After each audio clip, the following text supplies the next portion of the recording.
주어 없이 빈정대기. 민경욱 자유한국당 의원의 페이스북 글을 저희가 자주 인용하게 됩니다. 어떤 장면입니까?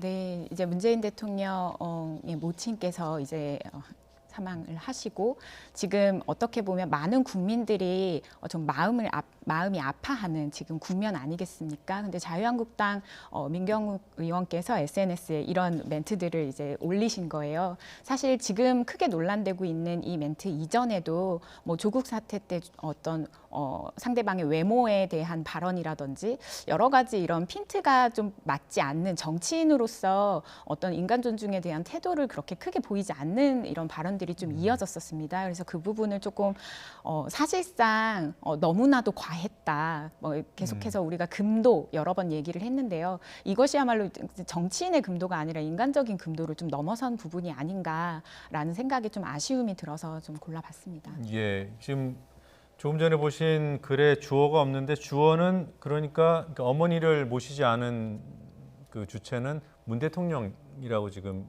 비판한 거죠? 그러니까 이런 걸 저는 왜 쓰시는지 이해가 잘 안 되거든요.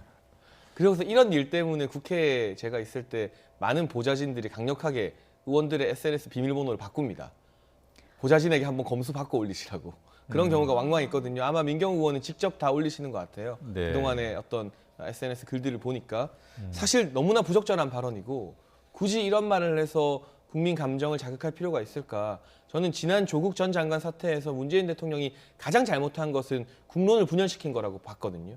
광화문과 서초동으로 국민들의 감정의 갈등의 폭을 깊게 만든 것. 근데 민경욱 의원이 하는 일도 결국 이거 문재인 대통령을 지지하는 분들이 보면 감정적으로 정말 도전을 받을 수밖에 없는 내용이고 이런 식의 인간적인 개인사를 건드려서 감정의 골을 깊게 만드는 정치는 우리가 지양해야 될 저는 나쁜 네. 정치라고 봅니다. 뭐 지역 감정 자극하는 것과 마찬가지로 이런 부분 사실 한국당에서 분명한 기준을 세워서 좀 징계를 했으면 하는 바람이고요. 황교안 대표가 언행 조심하라는 경고를 지난 수개월 전에 한 바 있습니다.